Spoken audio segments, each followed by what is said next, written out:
Hello student, जैसे कि मैंने आपको पिछले वीडियो में रासायनिक संकेत याद करने के लिए दिए थे और आशा करता हूँ कि आपने रासायनिक समीकरण लिख भी लिए होंगे और याद भी कर लिए होंगे। तो चलिए आज हम स्टार्ट करते हैं कक्षा 10 जैसे विज्ञान अध्याय फर्स्ट। इसका जो है पहला आता है 1.1 रासायनिक समीकरण। तो इससे पहले मैं बताना चाहूंगा कि जब भी कोई रासायनिक अभिक्रिया होती है तो उसमें कुछ परिवर्तन होते हैं, ठीक है। जैसे कि हमने 9th क्लास में पढ़ा, जैसे पहला या तो उसकी अवस्था बदल जाएगी, दूसरा उसका रंग परिवर्तन हो सकता है, तीसरा उसका तापमान भी परिवर्तन हो सकता है, चौथा उसमें कोई गैस का निष्कासन भी हो सकता है। आपने 9th क्लास में पढ़ा था। जैसे अवस्था परिवर्तन का अगर हम उदाहरण देखते हैं तो हम दूध को ले सकते हैं। जब हम क्या करते हैं, जब रासायनिक दूध का जमना, दूध का दही बनना क्या होता है, रासायनिक अभिक्रिया है, यदि कोई नया तत्व बनता है तो जब दूध जो होता है, जब हम उसे क्या करते हैं, जामन देते हैं तो जम जाता है, तो उसकी अवस्था क्या हो जाती है, परिवर्तन हो जाती है। ऐसे ही उसका रंग भी परिवर्तन हो सकता है या उसका तापमान भी बदल सकता है। तो यही सब इसमें इस अध्याय में हम पढ़ेंगे। चलिए हम पहला स्टार्ट करते हैं 1.1 रासायनिक समीकरण। चलिए मैंने यहाँ एक समीकरण लिखा है, मैग्नीशियम प्लस ऑक्सीजन और मैग्नीशियम ऑक्साइड। अगर हम इसकी बात करते हैं कि जब ऑक्सीजन की उपस्थिति में मैग्नीशियम द्रव्य को जलाया जाता है तो वो क्या बनता है, मैग्नीशियम ऑक्साइड बनता है। हाँ, चलिए ध्यान दिया है अभिकारक और उत्पाद। जैसा कि मैंने आपको क्लास 9 में बताया था कि जो भी तत्व रासायनिक अभिक्रिया में भाग लेते हैं उन्हें हम क्या कहते हैं, अभिकारक कहते हैं। और जो नया बनने वाला जो तत्व होता है या जो पदार्थ होता है, नया जो तत्व बनता है उसे क्या कहते हैं, उत्पाद कहते हैं। चलिए आगे हम बात करते हैं कि यहां आता है आपका 1.1.1। इसमें आता है आपका रासायनिक समीकरण का लिखना, क्या आप किस प्रकार से रासायनिक समीकरण को लिख सकते हो। तो मैंने यहां लिखा है, ये जो होता है रासायनिक जो भी क्रिया हो रही होती है तो हम उसे क्या कर सकते हैं, इस तरीके से लिख सकते हैं। लेकिन जब भी आप लिख पाओगे, क्योंकि ये क्या है, छोटा समीकरण है या छोटी रासायनिक अभिक्रिया है, इसलिए मैंने इसको यहां लिखा है।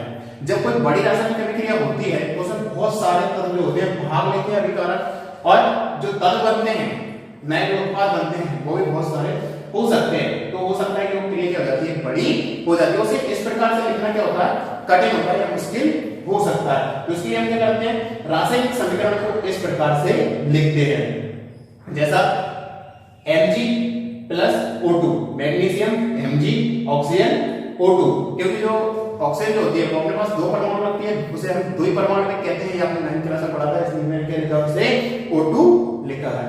तो ये दोनों जब भी अभिकारक Mg प्लस O2 जब अभिक्रिया करते हैं, रासायनिक अभिक्रिया के बीच में जब होती है तो ये मिलकर क्या बनाते हैं, MgO बनाते हैं, मैग्नीशियम ऑक्साइड ये बनाते हैं।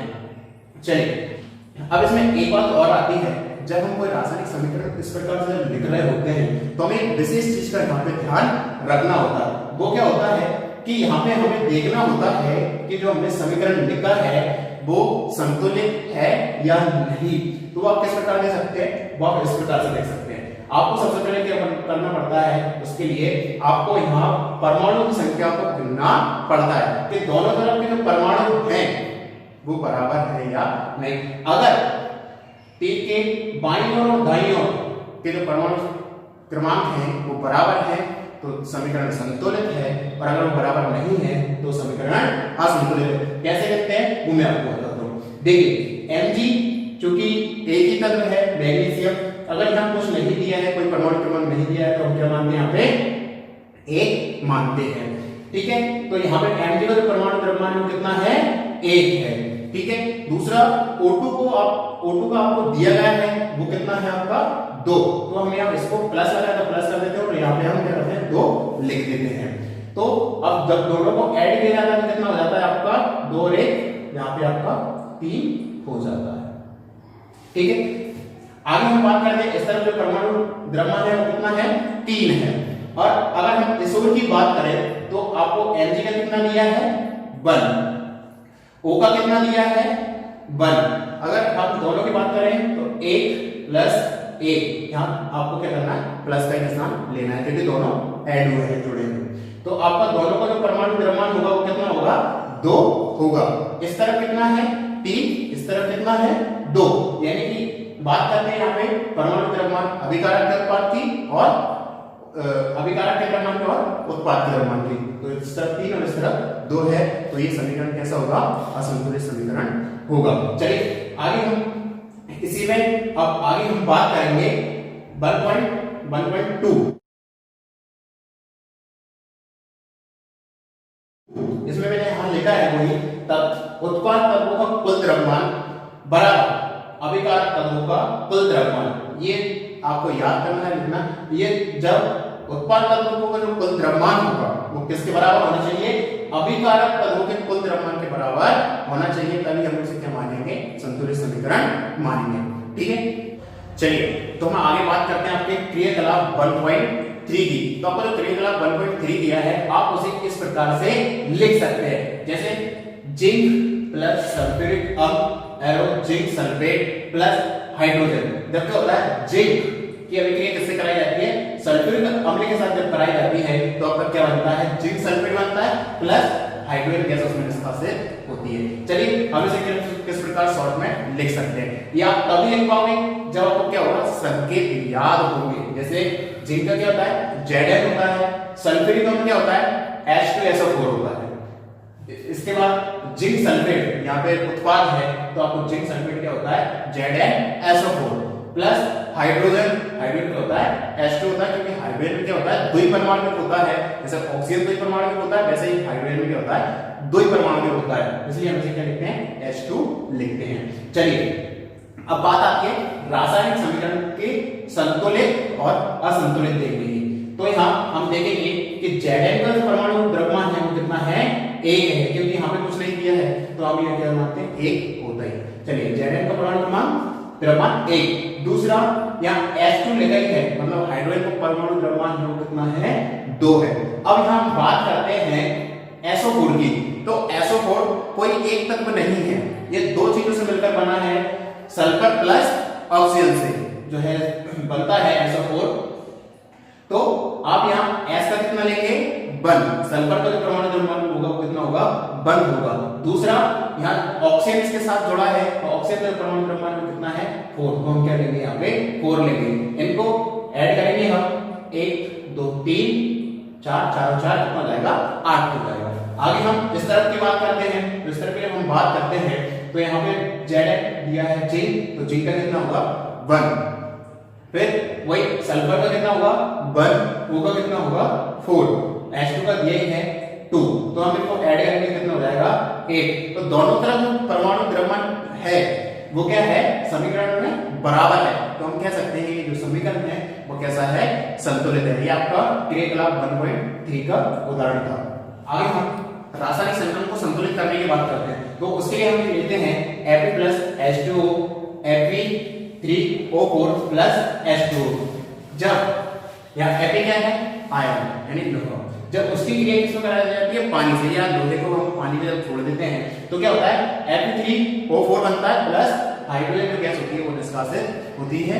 चलिए तो हम इसको क्या करेंगे? संतुलित करेंगे। सबसे पहले हम ये देखेंगे कि ये संतुलित है या नहीं। वैसे भी दिखाई दे रहा है हमें ये संतुलित तो बिल्कुल नहीं होगा। क्यों नहीं होगा? क्योंकि एक तरफ जो है 2 ही दिए हैं, आप आगे हम निकाल सकते हैं कि 2 है 3 है, बाकी इस तरफ 3 4 2 संख्या ज्यादा दिख रही है तो संतुलित होने का तो कहीं सवाल ही नहीं उठता। तो हम इसे किस प्रकार देखेंगे और किस प्रकार से हम इसे संतुलित करेंगे। चलिए हम जब संतुलित करते हैं तो इसमें आपको कुछ चरण याद रखना होता है किस प्रकार से आप संतुलित कर सकते हो।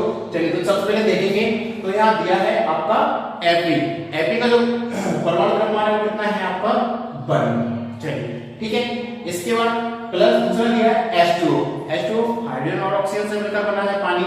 तो यहाँ आप बात करेंगे हाइड्रोजन का कितना है आपका? 2 है। चलिए और ऑक्सीजन का कितना है आपका? ऑक्सीजन का है वो कितना है?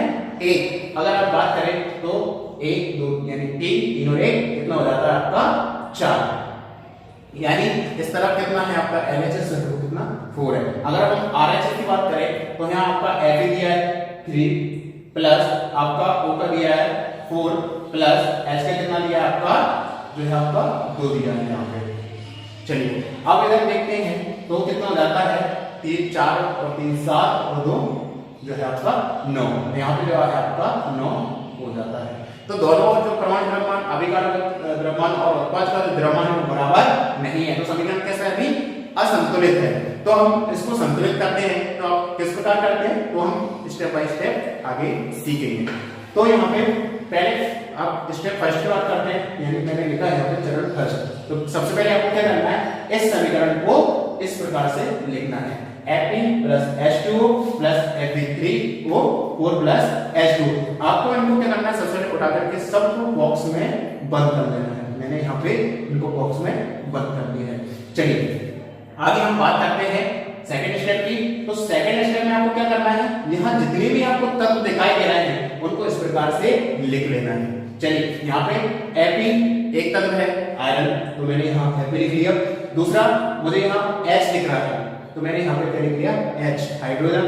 दूसरा यहाँ मुझे ऑक्सीजन दिख रहा है, तो मैंने यहाँ क्या कर लिया, ऑक्सीजन O लिख लिया। इधर आपको कुछ और दिखाई दे रहा है, नहीं दिख रहा है, यानी Fe है तो मैं लिख चुका हूँ, O है तो O लिख चुका हूँ, और H है तो H लिख चुका हूँ। मतलब कोई नया तत्व इस तरफ जो है उत्पाद में नहीं बन रहा है। चलिए अब आपको लेना है कि LHS RHS मतलब left hand side and right hand side दोनों तरफ क्या करना है, परमाणु आपको गिनना है। चलिए LHS में हम गिनते हैं। सबसे पहले क्या करेंगे, Fe का देखेंगे, तो मैंने यहाँ लिख दिया कितना है, 1 है लेफ्ट हैंड साइड में। दूसरा H दिया है तो H का कितना है, 2 है, ठीक है। अगला दिया है O का कितना है, 1। ये तो बात हो गई आपकी लेफ्ट हैंड साइड की। आगे बात करते हैं राइट हैंड साइड की। तो राइट हैंड साइड में हम बात करते हैं, तो इसमें आपका दिया है Fe का कितना है, इधर 1 है और इधर कितना है, 3। चलिए आगे H, तो H का मुझे यहाँ देना पड़ेगा, कितना है, 2 है, इस तरफ भी 2 है, तो मैंने इस तरफ कितना लिख दिया, 2 लिख दिया। ओके आगे हम बात करते हैं O इस तरफ कितना है, 1 है, और इस तरफ कितना है, 4 है। तो ये आपका दूसरा चरण होता है। आपको क्या लिखना होता है सर, परमाणु क्रमांक इसके जो है लिखना होता है, परमाणु क्रमांक कितना होता है वो आपको सेकंड स्टेप में लिख दें। चलिए आगे आपके यहाँ थर्ड स्टेप जो आती है वो आपकी आती है कि आपको क्या करना होता है, सबसे पहले समीकरण को देखेंगे और उस तत्व को लेंगे जिसका परमाणु जो है परमाणु क्रमांक सबसे ज्यादा होता है। जैसे कि आप देख पा रहे हो, Fe का तो 1 है, H2O का तो कम है, यहाँ सबसे ज्यादा किसका है, राइट हैंड साइड में Fe3O4 का जो है परमाणु क्रमांक ज्यादा आपको परमाणु दिखाई दे रहा है। तो सबसे पहले क्या करेंगे, इसी को हम संतुलित करने की कोशिश करेंगे, फिर हम स्टेप बाय स्टेप आगे बढ़ेंगे। तो यहाँ मैंने आपको 2 स्टेप सिखा दिए हैं, ठीक है। तो आपको इसको रिवीजन करना है और यहाँ 2 स्टेप आपको इस तरीके से लिख करके मुझे वापस के रूप में भेजना है। ओके आगे हम अगले चरण पे चलेंगे और इससे आगे हम कल जो है करेंगे। चलिए आपका जो जीके का क्वेश्चन है, हम जीके क्वेश्चन भी दे रहे हैं, ये आपको क्या करना है, आपकी जीके की जो कॉपी है उसमें नोट करना है और आपको भेजना है, क्योंकि जब भी आपका स्कूल ओपन होगा या जो भी टेस्ट वगैरह होगा उसमें आपसे ये सब क्वेश्चन पूछे जाएंगे। चलिए तो आपका जो जीके का क्वेश्चन है वो ये है कि पानी जो होता है वो कितने डिग्री सेल्सियस पर उबलने लगता है, और दूसरा कितने डिग्री सेल्सियस पर वो जो है बर्फ बन जाता है। इसका आंसर आपको देना है, आपकी कॉपी में नोट करना है और फोटो खींचकर ग्रुप में भेजना है। Okay thank you.